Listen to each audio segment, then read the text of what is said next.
আসসালামু আলাইকুম। প্রিয় দর্শক, অন্য মঞ্চের আলাপ চাইতে আপনাদের সকলকে আমন্ত্রণ জানাচ্ছি। প্রিয় দর্শক, সাজ্জাদ কাদিরের শুভেচ্ছা নিন।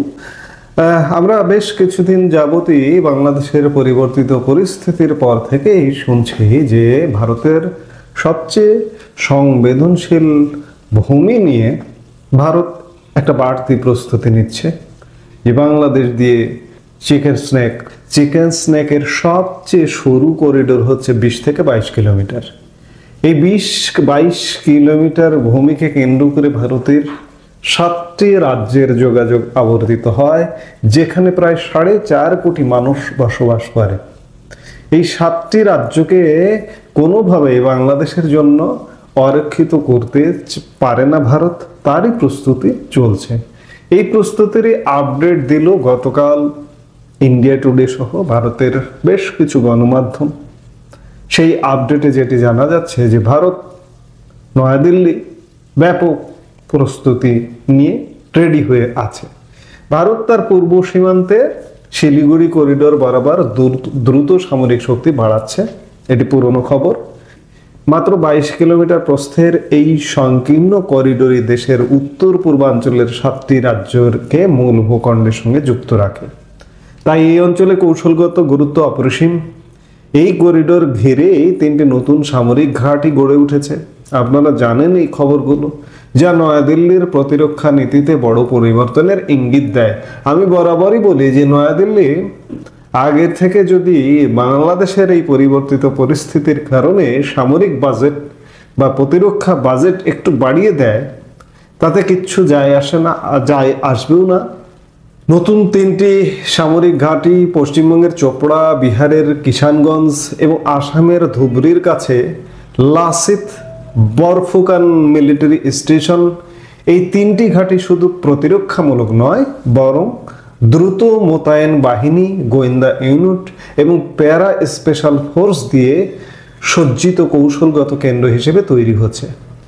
লক্ষ্য একটাই, শিলিগুড়ি করিডোরকে যে কোনো মূল্যে সুরক্ষিত রাখা।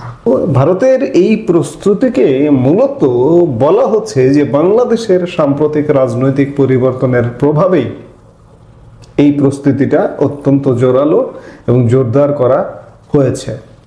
ভারতের সাথে চমৎকার সম্পর্কে থাকা শেখ হাসিনার সরকার ইতিমধ্যেই ক্ষমতা হারিয়েছে, প্রায় 1.5 বছর হতে চলছে। আর তার জায়গায় এসেছে মোহাম্মদ ইউনূসের নেতৃত্বাধীন অন্তর্বর্তী সরকার, যার নীতি ক্রমশ চীন এবং পাকিস্তানের দিকে ঝুঁকছে। রিপোর্ট বলছে বাংলাদেশ $2.2 বিলিয়ন মূল্যে চীনা J-10C যুদ্ধ বিমান কেনার পরিকল্পনা করছে এবং ড্রোন উৎপাদনেও বেজিং এর সঙ্গে কাজ করছে। একই সময় পাকিস্তান বাংলাদেশকে JF-17 ব্লক সি যুদ্ধ বিমান সরবরাহ করেছে। এই পরিবর্তন ভারতের জন্য উদ্বেগের কারণ সীমান্তের এত কাছে থাকা একটি দেশে চীন পাকিস্তান পন্থী অবস্থান শিলিগুড়ি করিডোরকে ঝুঁকির মুখে ফেলতে পারে। ভারত এটি আশঙ্কা করছে। পশ্চিমবঙ্গের চোপড়ার যে নতুন সামরিক ঘাঁটিটি বাংলাদেশ সীমান্ত থেকে খুব কাছাকাছি, কিন্তু ইন্ডিয়া টুডে বলছে যে 1 কিলোমিটারেরও কম দূরে। এটি সঠিক নয়, আরো অনেক দূরে। এর ফলে যেটি হোক মোটামুটি কাছাকাছি, ফলে সীমান্তের ওপার পর্যন্ত নজরদারি এবং প্রয়োজনে দ্রুত বাহিনী মোতায়েন করা সম্ভব হবে। ভারত ইতিমধ্যে রাফাল যুদ্ধবিমান, ব্রহ্মস ক্ষেপণাস্ত্র এবং উন্নত বিমান প্রতিরক্ষা ব্যবস্থা মোতায়েন করে নিজের অবস্থানকে বহুগুণ শক্তিশালী করেছে। প্রতিরক্ষা বৃত্ত এখন আর শুধু প্রতিক্রিয়াশীল নয়, প্রয়োজনে সক্রিয়ভাবে আধিপত্য প্রতিষ্ঠার লক্ষ্যেই সাজানো। ভারত মোটামুটি বাংলাদেশের সাথে যে পররাষ্ট্র নীতি, পররাষ্ট্র অবস্থা, সেখানে কূটনৈতিক সম্পর্কের উপরে শুধুমাত্র আস্থা রাখছে না, ভারত সামরিক শক্তির উপরেও আস্থা তৈরি করবার চেষ্টা করছে। এই সামরিক শক্তির উপর আস্থা তৈরির চেষ্টা থেকেই চিকেন স্নেক সবচেয়ে সংবেদনশীল। অন্য এলাকা যেটি হোক না কেন, বিশেষ করে 7টি রাজ্যের 4.5 কোটি মানুষের জীবন, এই ভারতের অন্যাঞ্চলের সঙ্গে যুক্ততা, ভারতের ব্যবসা বাণিজ্য থেকে শুরু করে বিভিন্ন কিছু, এই 22 কিলোমিটারকে সুরক্ষা দেবার জন্য ভারত ব্যাপক প্রস্তুতি নিয়ে বসে আছে।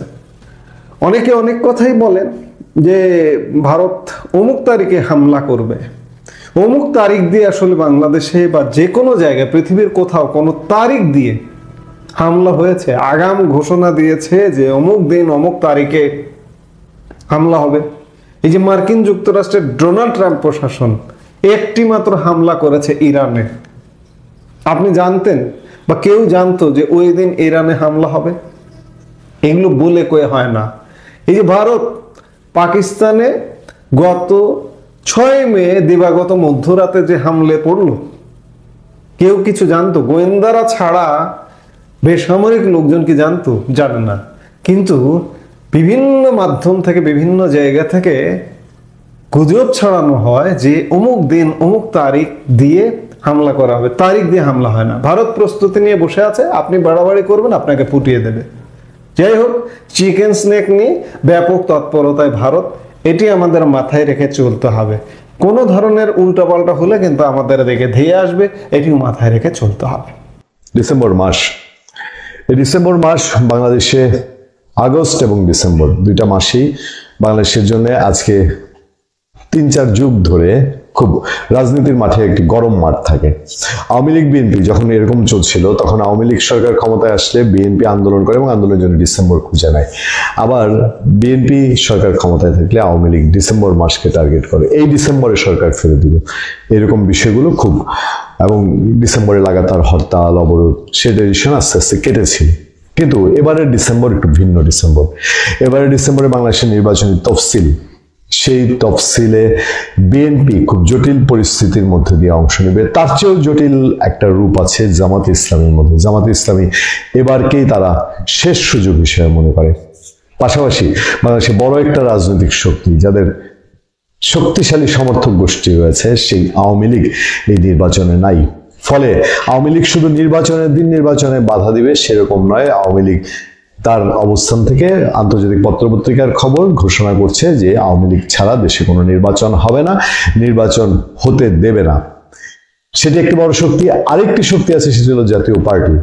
এই জাতীয় পার্টিরও একটি বড় ভোট ব্যাংক রয়েছে। সেই ভোট ব্যাংকে জাতীয় পার্টির অবস্থান কি হবে? জাতীয় পার্টি বলছে যে তাকে যেমতেন প্রক্রিয়ায় নির্বাচনে নেওয়ার চেষ্টা করলে সেই নির্বাচনে অংশ নেবে না, বরঞ্চ এই দলটি এই সরকারের অধীনে নিরপেক্ষ নির্বাচন হবে না, সেই কথা বলছে।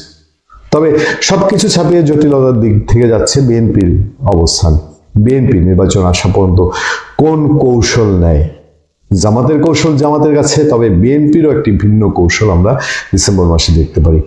কিন্তু এই সব কিছু মিলিয়ে আওয়ামী লীগ, বিএনপি, জাতীয় পার্টি, জামাত ইসলামী, এই সব কিছুর মূল চাপটা সামলাতে হবে এই নড়বড়ে, দুর্বল, ক্ষয়িষ্ণু এবং একেবারে ক্ষমতার শেষ বিন্দুতে থাকা, সময়ের শেষ বিন্দুতে থাকা ডক্টর মোহাম্মদ ইউনূসকে। আরো কিছু শক্তি, খুবই শক্তিশালী শক্তি আছে, আপনারা জানেন। সেই শক্তিরা তাদের জানান তারা কিভাবে দেবে। আকাশে বাতাসে বহু গুঞ্জন। সেই সময়ে যখন দিল্লি থেকে এমন ঘোষণা আসছে যে তারা যে কোনো সময় প্লেন চান, তারা চলে আসতে চান, চলে আসলে পরে তারা চ্যালেঞ্জ জানাচ্ছেন সেটা কিভাবে ফেরাবে, এবং নির্বাচন নিয়ে তাদের কথাবার্তা চলছে। এসবের মধ্যে দিয়ে তফসিল ঘোষণার পর পরবর্তী অবস্থা এবং যেসব অডিও রেকর্ড আমরা সোশ্যাল মিডিয়ায় দেখতে পাচ্ছি, সেসব অডিও রেকর্ডে যেসব ঘোষণা, প্রস্তুতির কথা বলা হচ্ছে, ডিসেম্বর মাস জুড়ে প্রস্তুতির কথা বলা হচ্ছে, নিশ্চিতভাবেই সেগুলো বাংলাদেশের রাজনীতির আকাশে বাতাসে কোনো স্বস্তির নিঃশ্বাস ফেলার মতো না। অবস্থা যদি সত্যিকার অর্থে এরকম জটিলতার দিকে যায় এবং সংঘাত, সংঘর্ষ, আপনারা অনেকেই জানেন দেশের ভিতরে প্রচুর অস্ত্র রয়েছে। আমি একটা বিচ্ছিন্ন নিউজে দেখলাম যে নির্বাচনের তফসিল ঘোষণার পরে বাংলাদেশে অবৈধ অস্ত্র উদ্ধার অভিযান শুরু হবে। এটি একটি বড় প্রশ্ন তৈরি করতে পারে যে কেন, কি কারণে তফসিল ঘোষণা করা পর্যন্ত অপেক্ষা করতে হবে। আমরা যদি জানি যে দেশে এখন এখানে অস্ত্র আছে, এর কাছে আছে, কার কার কাছে আছে সেটাও যদি আমরা জেনে থাকি, কি কি অস্ত্র আছে সেটাও যদি জেনে থাকি, তাহলে আমাদের কেন অমাবস্যা পূর্ণিমার জন্য অপেক্ষা করতে হবে? দেশের সরকারের দায়িত্ব কি এখন নয় তখন? এই যখন দেশের সার্বিক সিচুয়েশন, তখন এই ডিসেম্বর মাস, চ্যালেঞ্জিং ডিসেম্বর মাস শুধু ডক্টর ইউনূসের জন্য নয়, পুরো দেশের জন্য এই ডিসেম্বর মাসটা এবার একটা ঝড়ো মাস হয় কিনা আমি জানি সারা দেশের বিএনপি নেতাকর্মীদের, যারা প্রকৃত অর্থেই বিএনপির সমর্থক, নিবেদিত প্রাণকর্মী নেতা এবং অন্যান্য রাজনৈতিক দলও যারা সুস্থ ধারা রাজনীতি করেন এবং সেই সঙ্গে যারা রাজনীতি করেন না, বাংলাদেশের নাগরিক, সবারই কম বেশি মন খারাপ। দেশের একজন অত্যন্ত গুরুত্বপূর্ণ নেত্রী, জাতীয় নেত্রী বেগম খালেদা জিয়া ভীষণ রকমের অসুস্থ। দীর্ঘদিন যাবৎ তিনি অসুস্থ, দীর্ঘদিন তিনি কারাভোগ করেছেন। শরীর মনের উপর দিয়ে অনেক স্ট্রেস গেছে তার, এবং তার অবস্থা অত্যন্ত সংকটাপন্ন। দেশের বাইরে নিয়ে যাওয়ার চেষ্টা হচ্ছে। সঙ্গত কারণেই সবার খুব মন খারাপ। রাষ্ট্রপতি তার জন্য দোয়া চেয়েছেন, প্রধান উপদেষ্টা তার জন্য দোয়া চেয়েছেন, উপদেষ্টা পরিষদে তার জন্য দোয়া চাওয়া হয়েছে, সারা দেশের মানুষ তার জন্য দোয়া করেছেন। বাংলাদেশের গণতান্ত্রিক সংগ্রামে বেগম জিয়ার যে অবদান, আপোষহীন অবদান, সেটা সবাই অত্যন্ত শ্রদ্ধার সঙ্গে স্মরণ করেন। তিনি তিনবারের প্রধানমন্ত্রী ছিলেন, বিরোধী দলের নেত্রী ছিলেন, এবং ব্যক্তিগতভাবে এই নেতৃত্বে থাকাকালীন সময়ে কখনো কোনো রকমের বিতর্কের মধ্যে তিনি নিজেকে জড়াননি, কোনো রকমের অপ্রাসঙ্গিক কথাবার্তা বলে নিজেকে খেলো করে তোলেননি, অন্তত তার যারা প্রতিদ্বন্দ্বী ছিলেন তাদের তুলনায়। এই খারাপ সময়েও যেহেতু আলোচনাটা রাজনৈতিক বিষয় নিয়ে আমার, এবং যেহেতু তার জন্য দোয়া করা ছাড়া ব্যক্তিগতভাবে আমার কিছু করবার নেই, তাকে সুস্থ করবার দায়িত্বটা সম্পূর্ণরূপে তার চিকিৎসকদের উপরে এবং সৃষ্টিকর্তার উপরে নির্ভর করে। রাজনৈতিক বিষয়ে কিছুটা আলোচনা করতেই হচ্ছে, এবং মূল কথা যেটা আমি বলতে চাইছি, যেটা আমি অনেক দিন ধরে বলছিলাম, যে ফেব্রুয়ারি মাসে বর্তমান সরকারের অধীনে আমি কোনো নির্বাচন দেখি না। আমি আমার কথার আবারও পুনরাবৃত্তি করছি। আমি বরাবরই বলে এসেছি, যদি কোনো নির্বাচন হয় সেটা একটা ফার্সিক্যাল ইলেকশন হবে, সেটা হয়তো 2014, 18 বা 24, কিংবা তারও পেছনে যদি যাই 1996 সালের ফেব্রুয়ারি, কিংবা 1986, 1988-র মতো একটা নির্বাচন হবে। এবং আদতেই আমি এখন আর কোনো নির্বাচন দেখি না। অনেকে অবাক হতে পারেন কেন আসলে দেখি না। যারা অবাক হন, আমি আসলে তাদের কাছে পাল্টা প্রশ্ন ছুড়তে চাই, কেন আপনি নির্বাচন দেখেন, কোন বিবেচনায় দেখেন, নির্বাচনের কি প্রস্তুতি আছে, সরকারের কি সদিচ্ছা আপনি দেখতে পান, রাজনৈতিক দলগুলোর মধ্যে নির্বাচন কেন্দ্রিক কি ধরনের তৎপরতা আপনি দেখতে পান। হ্যাঁ, অনেকেই বলতে পারেন যে বিএনপি তো নির্বাচনের ট্রেনে উঠে গেছে। আমি বরাবর বলে এসেছি যে নির্বাচনটা আসলে অনেক আগেই হয়ে যাওয়া উচিত ছিল, কারণ গত 14 মাসের দেশের অর্থনীতি, রাজনীতি যেভাবে ক্ষতিগ্রস্ত হয়েছে, নিরাপত্তা যেভাবে সংকটের মুখে পড়েছে, এই নির্বাচন অনেক আগেই হয়ে যেতে পারত। এবং আমি একথাও বলেছি যে ডিসেম্বরের মধ্যে আসলে নির্বাচনটা হওয়া উচিত ছিল, এবং বিএনপির আসলে এখান থেকে ফেরা উচিত হয়নি, মানে এখান থেকে শিফট করা উচিত হয়নি। যে কারণেই লন্ডনে যখন প্রধান উপদেষ্টার সঙ্গে বিএনপির ভারপ্রাপ্ত চেয়ারম্যানের, তখনই আমি বলেছিলাম যে বিএনপি ট্র্যাপড, এবং তারেক রহমান ভালনারেবল। আমার ভিডিও বা ব্লগের শিরোনাম এটা ছিল, আপনাদের স্মরণ থাকবার কথা। আজকেই আপনারা দেখেছেন যে সামাজিক যোগাযোগ মাধ্যমে বিএনপির ভারপ্রাপ্ত চেয়ারম্যান একটা স্ট্যাটাস দিয়েছেন, তার মায়ের জন্য দোয়া, তার মায়ের জন্য যারা চিকিৎসক সহ অন্যদেরকে ধন্যবাদ, কৃতজ্ঞতা, প্রধান উপদেষ্টাকে ধন্যবাদ, এগুলো আছে। কিন্তু ওই বিবৃতির শেষ প্যারাটি অত্যন্ত গুরুত্বপূর্ণ। অনেক দিন ধরেই এই প্রশ্ন, এই আলোচনা আমরা শুনছি, তিনি আসবেন, তার দলের নেতারা বলছেন, বিশেষ সময় বেঁধে দিচ্ছেন, বিশেষ দিনের কথা তারা বলছেন, কিন্তু মিস্টার রহমান দেশে ফিরছেন না। কিন্তু আজকে প্রথমবারের মতো তিনি পরিষ্কার করলেন তার এই ফেসবুক স্ট্যাটাস দিয়ে যে তিনি কেন আসছেন না। তার মূল বক্তব্য হচ্ছে যে তার বাংলাদেশে ফেরাটা তার নিজের ইচ্ছার উপর নির্ভর করে না, এমন কিছু বিষয় আছে যেটা অন্যের দ্বারা নিয়ন্ত্রিত। এবং তার বক্তব্য আরও একটা বিষয় আছে যে সবকিছু তিনি প্রকাশ করতে পারছেন না। এবং শেষ লাইনটি হচ্ছে, এই যে রাজনৈতিক পরিস্থিতি, মনে রাখবেন এটা ব্যক্তিগত পারিবারিক পরিস্থিতি নয়, রাজনৈতিক পরিস্থিতি প্রত্যাশিত পর্যায়ে উপনীত হওয়া মাত্র তিনি স্বদেশ প্রত্যাবর্তন করবেন। এখন আসলে আমার কথার সঙ্গে মিলিয়ে দেখুন রাজনৈতিক পরিস্থিতিটা কি।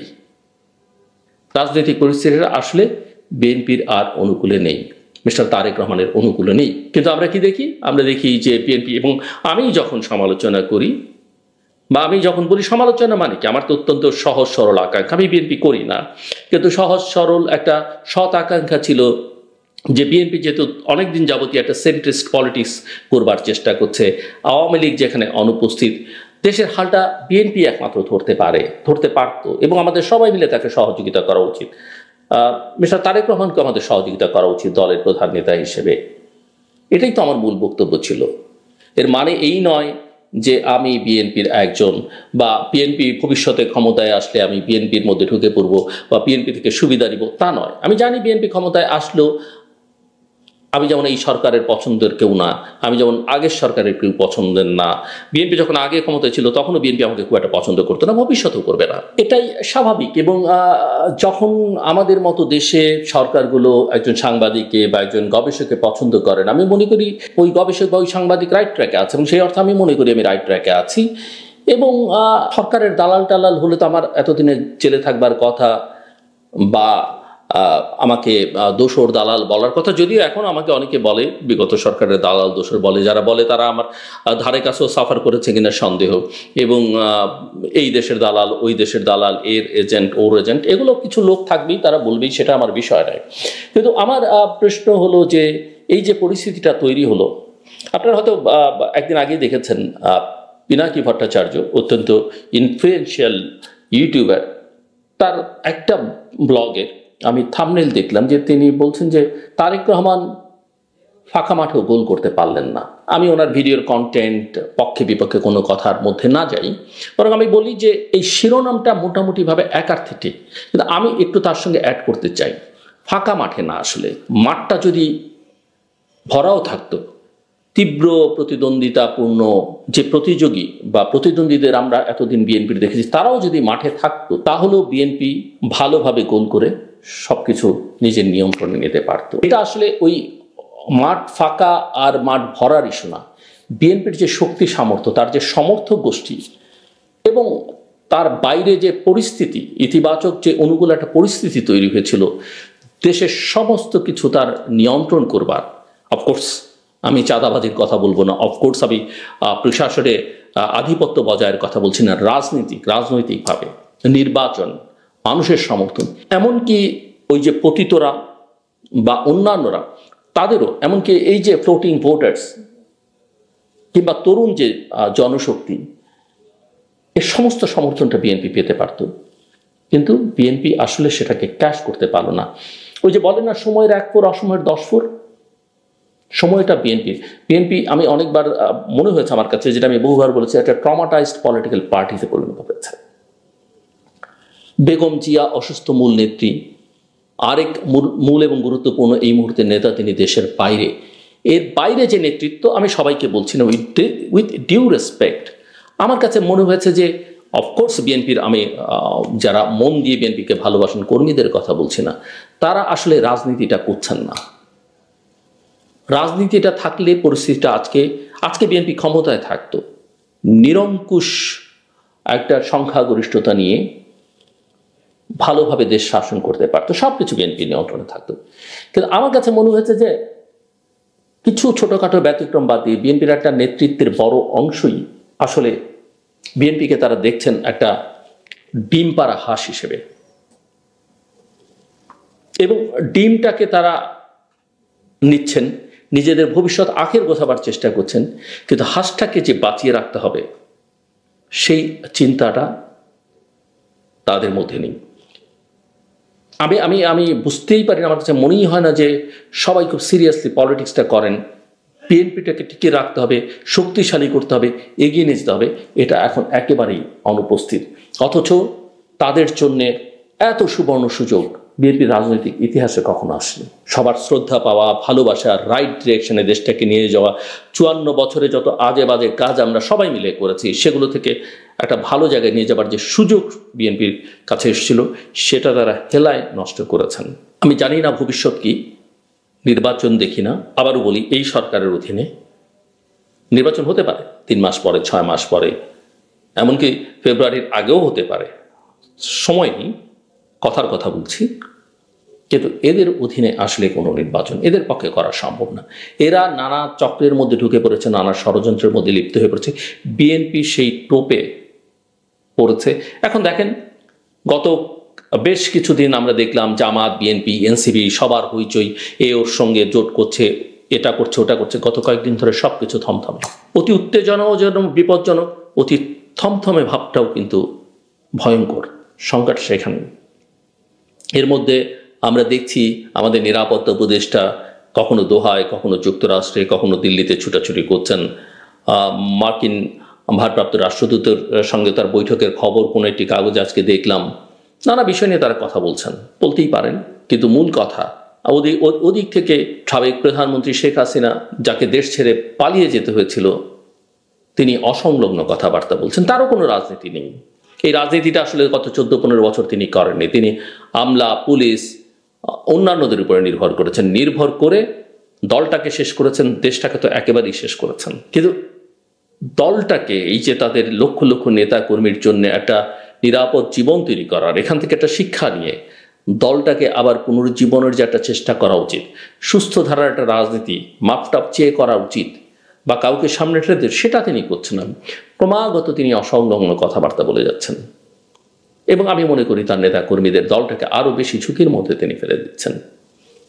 সব মিলিয়ে আমি মনে করি, এবং দেশের অর্থ আমি মনে করি যে রাজনীতি আদালত দিয়ে যেটা শেখ হাসিনা করেছেন, কিংবা এক্সিকিউটিভ অর্ডারে নিষিদ্ধ করা যায় না। রাজনীতি নিষিদ্ধ করা বা কাউকে রাজনীতি করতে দেয়া, তার জন্য পথ অবারিত করে দেয়া, সেটা জনগণের কাজ, এবং জনগণকে সেই সুযোগটা করে দেয়াই হচ্ছে সরকারের কাজ। সেটা বাংলাদেশে অনুপস্থিত। তো আমার কাছে মূল কথা হচ্ছে যে আগামী কয়েকদিন, কয়েক সপ্তাহ বাংলাদেশের জন্য তো বটেই, এমনকি দক্ষিণ এশিয়ার জন্য অত্যন্ত ঘটনাবহুল হয়ে উঠতে পারে, এবং সেই ঘটনাবহুল পরিস্থিতির মধ্যে বাংলাদেশ কোথায় গিয়ে দাঁড়াবে আমরা কেউই জানি না। কিন্তু এখানে যদি একটা জনগণের সরকার থাকতো, নির্বাচিত সরকার থাকতো, এখানে যদি একটা সঠিক রাজনীতি থাকতো, পরিস্থিতিটা অন্যরকম হতে পারত। তারপর প্রত্যাশী আমরা হয়তো ধ্বংসস্তূপের মধ্য দিয়ে মানুষ ঘুরে দাঁড়ায়, একটা দেশ ঘুরে দাঁড়ায়, একটা খারাপ পরিস্থিতির মধ্যে একটা ইতিবাচক ধারা তৈরি হয়। সেটার জন্য আমাদের আসলে অপেক্ষা করতে হবে। বিএনপি কথায় আবার ফেরত আসি, ওই যে অনেক সময় আমরা বলি যে ঘুমিয়ে স্বপ্ন দেখা আর জেগে স্বপ্ন দেখার মধ্যে পার্থক্য। স্বপ্ন দেখতে হয় জেগে, ঘুমিয়ে আপনি স্বপ্ন দেখতে পারেন, সেই স্বপ্ন আপনি নিয়ন্ত্রণ করতে পারবেন, কিন্তু জেগে থেকে যে স্বপ্ন মানুষ দেখে, সেই স্বপ্ন তার নিয়ন্ত্রণ করবার সক্ষমতা থাকে। বিএনপি যে ক্ষমতায় যাবার বা নির্বাচনে বিজয়ী হবার যে স্বপ্ন তার নেতাকর্মীদের, সেটাকে নিয়ন্ত্রণ করবার চেষ্টাটা বিএনপি করে নেই। শুধু স্বপ্ন দেখলে হয় না, জেগে থেকে সেই স্বপ্নকে বাস্তবায়ন করবার জন্য শ্রম দিতে হয়, কাজ করতে হয়, চিন্তা করতে হয়। সেটাই অনুপস্থিত দেখেছি আমি। সব কথা শেষ কথা, যা হবার তত হবেই। আমরা যতটা পারি আমাদের অনুকূলে পরিস্থিতিটা নিয়ন্ত্রণে নেবার চেষ্টা করব। কিন্তু আমরা সবাই দেশের অত্যন্ত গুরুত্বপূর্ণ একজন নেত্রী, যিনি বাংলাদেশের জন্য কাজ করেছেন দীর্ঘকাল, বেগম খালেদা জিয়া।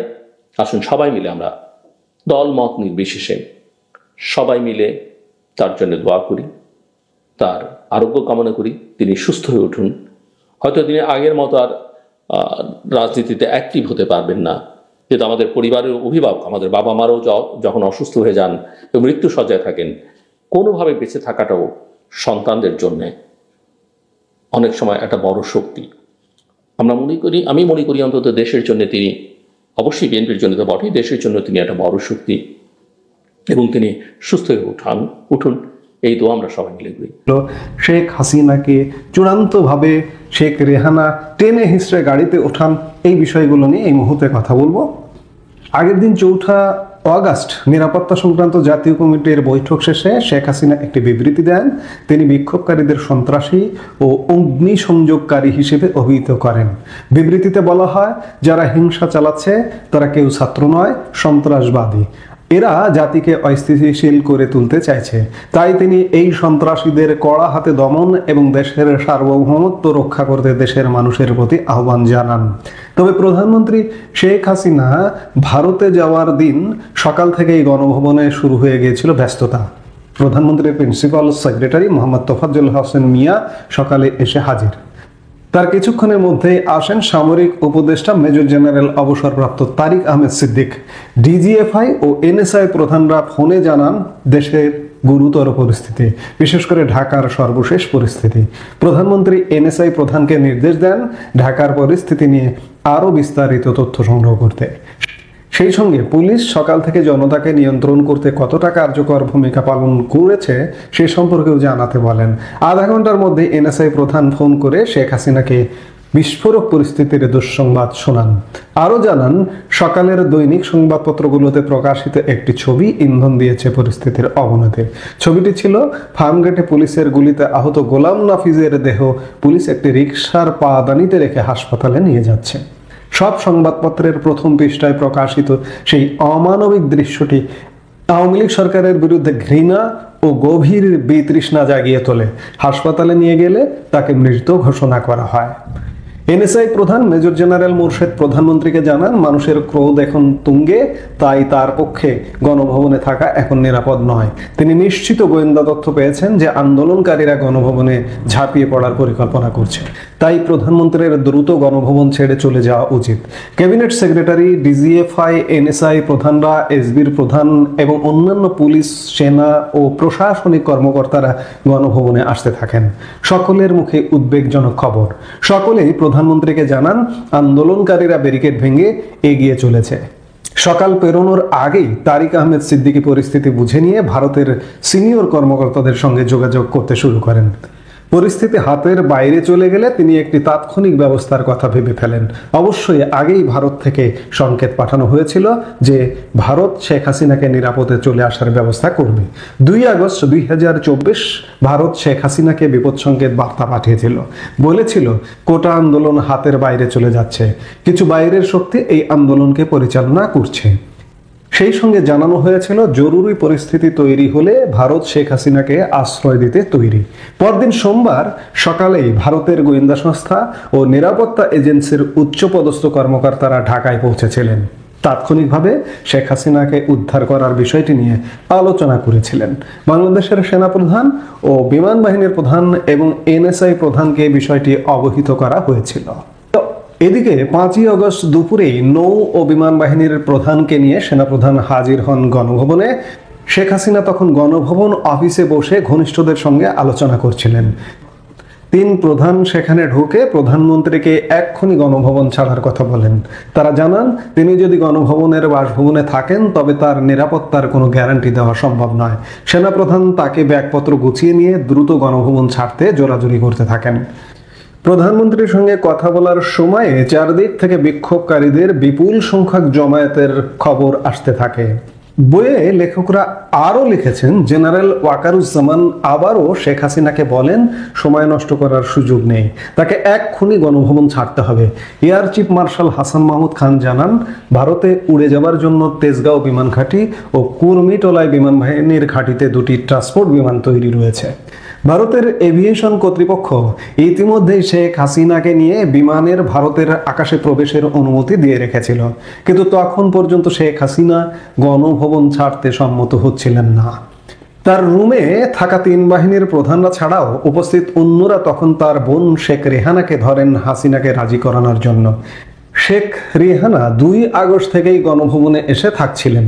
শেখ রেহানার বোঝানোর পরেও শেখ হাসিনা গো ধরে থাকেন। তখন যুক্তরাষ্ট্রের ভার্জিনিয়াতে শেখ হাসিনা পুত্র সজীব অজেদ জয়কে ফোনে ধরা হয়। সজীব তার মাকে বলে গণভবন ছেড়ে এক্ষুনি ভারতে উড়ে যাও। তখনও তিনি তা খারিজ করে দেন। তিনি তার রুমে থাকা সকলের উদ্দেশ্যে বলেন, দেশ ছেড়ে যাবার চেয়ে মৃত্যু ভালো। এরপরই আসে ভারতের উচ্চ পর্যায়ের কর্মকর্তার ফোন। শেখ হাসিনার সঙ্গে খুব সংক্ষিপ্ত কথোপকথন হয়। এরপর জেনারেল ওয়াকার বলেন, তিনি যদি গণভবন না ছাড়েন তাহলে যে শুধু তিনি নিজের জীবন বিপন্ন করবেন তাই নয়, এখানে যারা রয়েছেন তাদের এবং তার নিরাপত্তায় নিযুক্ত স্পেশাল সিকিউরিটি ফোর্সের সদস্যদের জীবনও বিপন্ন হবে। ততক্ষণে খবর আসতে থাকে যে পথে শেখ হাসিনাকে উদ্ধার করে তেজগাঁও বিমান ঘাঁটিতে নেওয়া হবে সেই বেগম রোকেয়া সরণি দিয়ে এবং অন্যান্য পথ দিয়ে গণভবনের দিকে এগিয়ে আসছে জনতার স্রোত। তখনই পরিকল্পনা বদল করা হয়। বিমান বাহিনীর প্রধান সম্ভাব্য পরিস্থিতি বুঝে একটি MI-17 হেলিকপ্টারকে প্রস্তুত রেখেছিলেন। বেলা 2টোর দিকে শেখ হাসিনা রাজি হন। বিক্ষোভকারীরা ততক্ষণে গণভবনের দিকে ধেয়ে আসতে শুরু করেছে, কিন্তু শেখ হাসিনা একটি ভাষণ রেকর্ড করতে চান। এবং আর কখনোই সেটা সম্ভব নয় বলে জানানো হয় তাকে। বোন শেখ রেহানা প্রকৃতপক্ষে শেখ হাসিনাকে টেনে হিসড়ে অপেক্ষমান গাড়িতে তুলেছিল। হেলিপ্যাডে নিয়ে যাওয়ার জন্য গাড়িটি তৈরি করে রাখাই ছিল। ততক্ষণে প্রধানমন্ত্রীর কয়েকজন ব্যক্তিগত সহকারী তার জামা কাপড় ও ব্যক্তিগত কিছু জিনিসপত্র কয়েকটি সুটকেসে ভরে দেয়। গণভবনের হেলিপ্যাডে অপেক্ষমান MI-17 হেলিকপ্টারের পাইলটকে ইঞ্জিন চালু করতে বলা হয় দ্রুত উড্ডয়নের জন্য প্রস্তুত থাকতে। কয়েকজন সিকিউরিটি ফোর্সের সদস্য সহ শেখ হাসিনা ও শেখ রেহানা উঠে বসেন হেলিকপ্টারে। অবশেষে 2:23 নাগাদ গণভবনের হেলিপ্যাড থেকে হেলিকপ্টার উড়ে যায়। 2:35 হেলিকপ্টারটি পৌঁছায় তেজগাঁও বিমান ঘাঁটিতে। সেখানে তখন প্রস্তুত একটি C-130J সুপার হারকিউলিস বিমান। ইঞ্জিন চালু করে রাখা ছিল। তেজগাঁও পৌঁছানো মাত্রই শেখ হাসিনা ও শেখ রেহানাকে তুলে দেওয়া হয় বিমানটিতে। 2:42 বিমানটি উড়ে যায়। 20 মিনিটে পশ্চিমবঙ্গের মালদহের উপর দিয়ে ভারতের আকাশ সীমায় প্রবেশ করে বিমানটির কোড ছিল AJAX-1431। বিমানটি উড্ডয়নের সময় এক পশলা বৃষ্টিও হয়েছিল। লেখকরা আরও লিখেছেন, ভারতের আকাশসীমায় প্রবেশের সঙ্গে সঙ্গে ভারতের কয়েকটি জেট বিমান শেখ হাসিনা ও শেখ রেহানাকে বহনকারী বিমানটিকে পাহারা দিয়ে নিয়ে গিয়েছিল গাজিয়াবাদের হিন্দন বিমান ঘাঁটিতে। সন্ধ্যা 6টা নাগাদ সেটি সেখানে পৌঁছেছিল। শেখ হাসিনাকে অভ্যর্থনা জানাতে উপস্থিত ছিলেন ভারতের জাতীয় নিরাপত্তা উপদেষ্টা অজিত দোভাল ও জ্যেষ্ঠ সেনা কর্মকর্তারা। ভাগ্য জোরে শেখ হাসিনা দেশ ছেড়ে যেতে পেরেছিলেন। সিকিউরিটি ফোর্সের সদস্যরাও ভাগ্য জোরে বেঁচে গিয়েছিলেন। গণভবনের হেলিপ্যাড থেকে হেলিকপ্টারটি উড্ডয়নের 25 মিনিটের মধ্যে বিশাল জনতা গণভবনের গেট ভেঙে ভেতরে পৌঁছে গিয়েছিল। বাইরে থাকা সেনা সদস্যরা কোনো রকম বাধা দেবার চেষ্টা করেননি। ভেতরে সিকিউরিটি ফোর্সের কাছে তখন ছিল প্রচুর অস্ত্রশস্ত্র। বিপদ বুঝে তারা সেগুলো গণভবনের পেছনের দিকে বেসমেন্টে একটি ভল্টে সেসব ঢুকিয়ে তালা দিয়ে পেছনের গেট দিয়ে পালিয়ে সংসদ ভবনে চলে গিয়েছিল। আর তার ঠিক 5 মিনিট পরেই উন্মত্ত জনতা গণভবনে ঢুকে ভাঙচুর ও লুটপাট শুরু করেছিল। এভাবেই জবানিকা পতন হয়েছিল শেখ হাসিনার 15 বছর 7 মাসের শাসনের। দর্শক, এতক্ষণ আমরা মনে হয় একটা রোমহর্ষক গল্প পড়ছিলাম। 5 আগস্ট কি ঘটেছিল, 4 আগস্ট কি ঘটেছিল, ভবিষ্যতে ইতিহাস অনুসন্ধানীরা আরো ইতিহাস সন্ধান করবেন এবং আরো নানা গ্রন্থ রচিত হবে সেই ঘটনাগুলোকে কেন্দ্র করে। তবে এই যে এই গ্রন্থটি ইনশাল্লাহ Bangladesh the story of an unfinished revolution, এই গ্রন্থটি সম্ভবত এই ঘটনার উপরে প্রথম একটি গ্রন্থ এক মলাটে রচিত হয়েছে এবং এই গ্রন্থটির লেখক যারা দীপ হালদার, জয়দীপ মজুমদার, তারা ভারতীয় এবং বাংলাদেশের শহীদুল হাসান খোকন, তারা বলা যায় এই ঘটনার পায়োনিয়ার। অবশ্যই তারা সাধুবাদ পাবার যোগ্য। এই গ্রন্থটি বাংলাদেশের রকমারিতে পাওয়া যাচ্ছে, এই গ্রন্থটি আমাজনে পাওয়া যাচ্ছে, নানান অনলাইন গ্রন্থ বিক্রেতা প্রতিষ্ঠানে পাওয়া যাচ্ছে। তো আমরা অবশ্যই সাধুবাদ জানাই এই গ্রন্থটি যারা আমাদের হাতে পৌঁছে দিয়েছেন, সেই সময়ের ঘটনার পূর্বাপর বিশ্লেষণ করে আমাদের সামনে উপস্থাপন করেছেন। এজন্য